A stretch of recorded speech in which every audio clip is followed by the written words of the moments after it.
ಬಾಮಿಯಾನ್ನಲ್ಲಿ ನಗ್ನಗ್ತಾ ಇದ್ದಂಥ ಬುದ್ಧನನ್ನು ಪಿರಂಗಿ ಇಟ್ಟು ಉಡಾಯಿಸಿದರು. 2-2.5 ಸಾವಿರ ವರ್ಷಗಳಿಂದ ಜಗತ್ತಿಗೆ ಸಂದೇಶ ಕೊಡ್ತಾ ನಿಂತಿದ್ದ ನಗ್ನಗ್ತಾ ಬುದ್ಧ. ಅವನನ್ನೇ ಸಹಿಸ್ಕೊಳ್ಳೋಕ್ಕಾಗಲಿಲ್ಲ ಅವರಿಗೆ.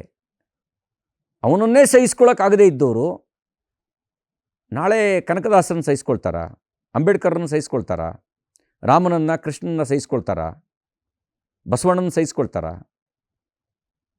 ಹಾಗಾಗಿ ಹಿಂದುತ್ವ ಇರೋದ್ರಿಂದಲೇ ಭಾರತ ಉಳಿದಿದೆ. ಇಲ್ಲದೇ ಇದ್ದರೆ ಭಾರತ ಇನ್ನೊಂದು ಅಫ್ಘಾನಿಸ್ತಾನ, ಇನ್ನೊಂದು ಪಾಕಿಸ್ತಾನನೋ, ಇನ್ನೊಂದು ಬಾಂಗ್ಲಾದೇಶನೋ,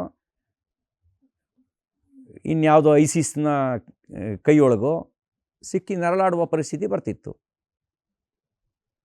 ಹೌದು. ನನ್ನ ಪ್ರಕಾರ ಹೇಳೋದಾದ್ರೆ ಆ್ಯಂಡ್ ನಮ್ಮ ತಂದೆ ತಾಯಿ ಬಗ್ಗೆ ಪ್ರೌಡ್ ಆಗಿರೋದು ತಪ್ಪೇನಲ್ಲ ನನಗನ್ಸೋದು. ಇವಾಗ ಅಲ್ಲ, ಎಷ್ಟೋ ಸಲ ಇದೊಂದು ಆತ್ಮರಿ, ಇದೊಂದು ಅಸ್ಮಿತೆ.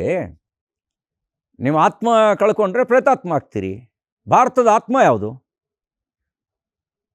ನೀವು ಭಾರತದ ಇತಿಹಾಸವನ್ನು ರಾಮನ ಚರಿತ್ರೆಯ ಮೂಲಕನೇ ಗುರುತಿಸ್ಬೇಕು, ಸತ್ಯ ಹರಿಶ್ಚಂದ್ರನ ವ್ಯಕ್ತಿತ್ವದ ಮೂಲಕನೇ ಗುರುತಿಸ್ಬೇಕು, ಬುದ್ಧನ ವ್ಯಕ್ತಿತ್ವದ ಮೂಲಕನೇ ಗುರುತಿಸ್ಬೇಕು, ಮಹಾವೀರನ ವ್ಯಕ್ತಿತ್ವದ ಮೂಲಕನೇ ಗುರುತಿಸ್ಬೇಕು, ಬಸವಣ್ಣ, ಕನಕದಾಸರು, ಕುವೆಂಪು ಅವರು ಇವ್ರ ವ್ಯಕ್ತಿತ್ವದ ಮೂಲಕನೇ ಗುರುತಿಸ್ಬೇಕು. ಭಾರತದ ಆತ್ಮ ಏನು?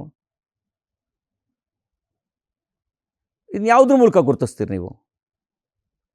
ಹಾಗಾದ್ರೆ ಅದನ್ನು ಹೊರತುಪಡಿಸಿದ್ರೆ ಏನಿದೆ? ಭಾರತ ಏನು ಉಳಿಯುತ್ತೆ? ಇದೊಂದು ಬರೀ